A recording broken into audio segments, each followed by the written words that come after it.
Hello everyone, I went to the Edinburgh Fringe and I just got back yesterday. I went for the weekend, so I went for 2 days. It was lovely, wonderful. I've been twice before. It just gives me so much hope for the world, and I love theatre, and this sounds really soppy and cringe, but honestly, it was really inspiring and empowering, and yeah, I'm really glad I went and I saw some really cool stuff. So here is my Edinburgh Fringe review 2024. So over the 2 days, I saw 6 shows. You could definitely see a lot more than that, but we did a lot of just exploring Edinburgh, going to cute coffee shops, getting nice food, just hanging out.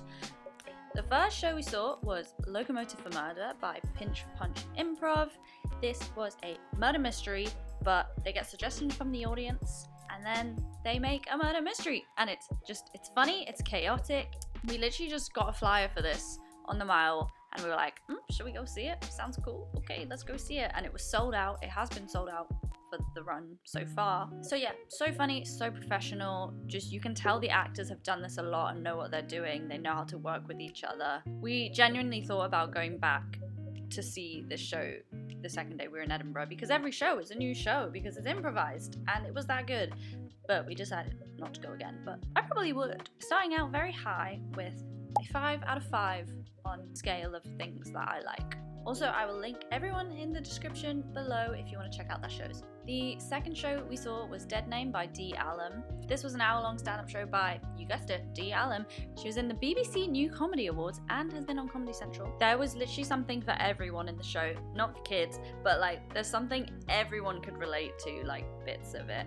And it's all about herself and who she is and exploring identity and how you relate to other people within that identity. And it's also just so funny and full of jokes, and you're literally just laughing for an hour straight. So what's not to love? Words to describe it: hilarious, witty, engaging, wonderful. Wonderful is an adjective I will probably use a lot. Watch me not use it now. But yes, a lot of wonderful things this weekend. Also, with this show, you could just see how important it was for Dee to tell her story and do that through comedy, because that's what she knows and loves and is good at. So again, we're giving this 5 out of 5, guys. It was very good. Also, this was another show that sold out when I was there, so get your tickets before it sells out again. Third show of day 1 was News Review, which is a very popular show. I saw it in 2019 and it was very good, so I was like, maybe we should see that again, because it's a new show every year. It's about politics and the news that have happened in the last year. So my partner is very into politics, I'm very into musical theatre.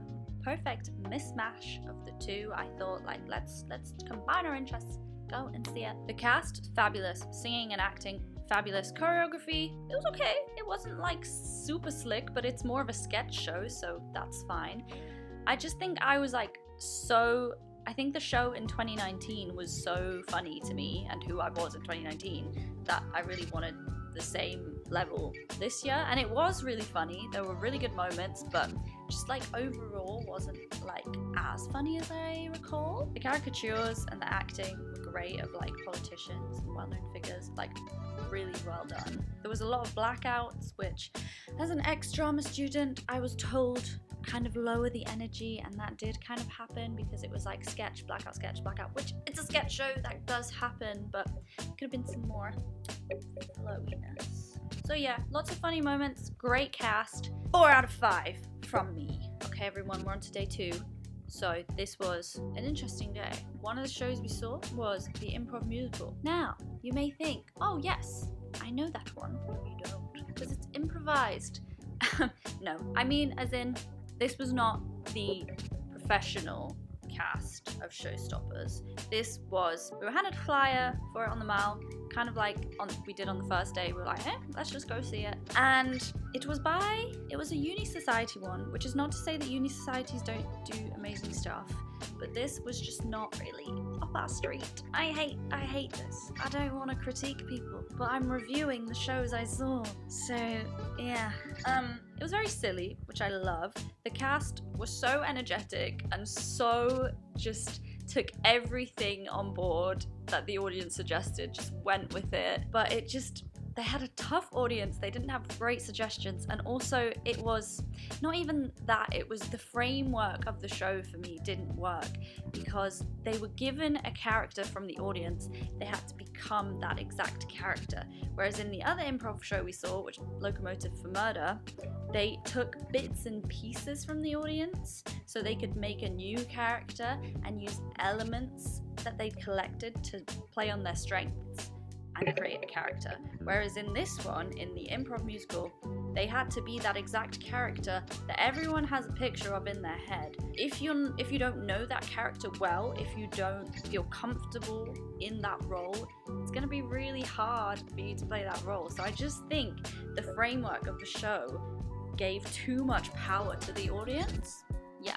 Also, the songs were very repetitive, which is kind of the point, I guess, of an improv musical. You make it up, and then there's like a line that's repeated again and again because you just made it up on the spot and you're doing harmonies that you've learnt before, but you're just repeating a new line. So some of the songs were just very loud and very repetitive.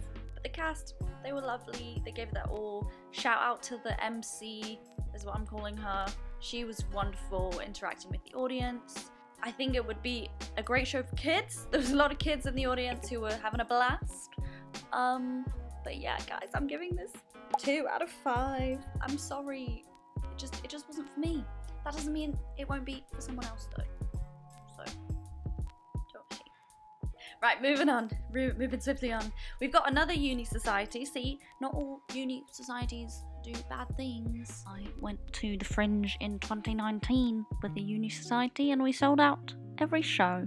This one was another one we got a fly for. It's quite a long name. Sing It, Northern Lights a cappella, from retro to remix. And it was a remix. It was a bunch of a cappella songs from the 50s to now, to the present. And this was really, really good. Like, really good. And no wonder, because this group has won the ICCA's 3 years in a row and went to compete in New York, Pitch Perfect style, this year. So they're good, they know what they're doing. And they did, and they even said like, oh, some of us are feeling under the weather today. What? If this is you under the weather, I don't know how you could be any better. Like, it was phenomenal. Like, wow. Also, special mention, they sang Ready or Not by Bridget Mendler, so like, tick, yes, love it. I have one critique though, guys. I have one thing to say, is the mixing on the sound desk could have been a little bit better. I know it's hard, there's so many people on stage, but like, sometimes it was very loud. That's a common theme I'm realizing, is I don't like when it's just noise. And this wasn't noise, it was pretty noise, it was wonderful, but you sometimes couldn't hear the soloists, you could just hear the harmonies and the do-do-da-do-do-doos, you know. It sounded nice, you just couldn't hear the soloist. So that's why I guess 4 out of 5, but it was still really good. It was like 4, like a high 4, and I've started singing. Oh, yeah, I didn't even say, choreography, so gorgeous, so slick. Some guy called Slick, I think, made this choreography, because it was so slick. Okay, moving on. Right, the last show we saw out of them all was, okay, number 6, the last show we saw was My Son's Queer, But What Can You Do? By Rob Madge.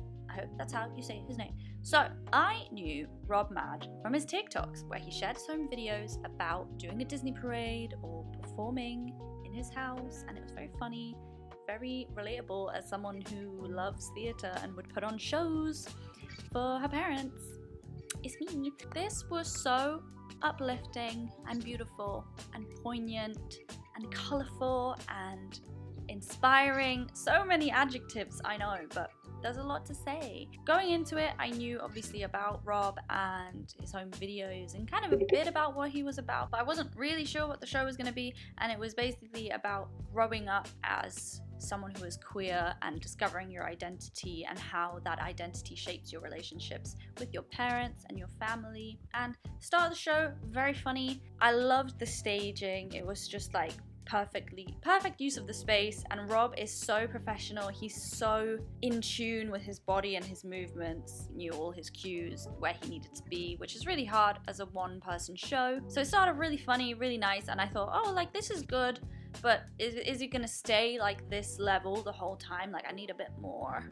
And that's what we got, everybody. We got so much emotion that I cried, my boyfriend cried, everyone was crying, everyone was cheering, everyone was giving standing ovation, and it was so beautiful. It really was. Like, I know I'm like being a bit jokey, but it really was inspiring and made me proud to be part of, well, not me getting choked up. It was really inspiring, made me really proud to be part of this theatre community that is so accepting and so just full of positivity and light. It was so beautiful, but it was also fun and happy and mobilizing. This also gets 5 out of 5. Okay, everybody, that was everything I saw at the Fringe. Yeah, I know I could have seen more, but I didn't, so there you go. Have a fabulous Fringe if you do end up going to the Fringe, and let me know if you see any of these shows. That is all from me. Goodbye.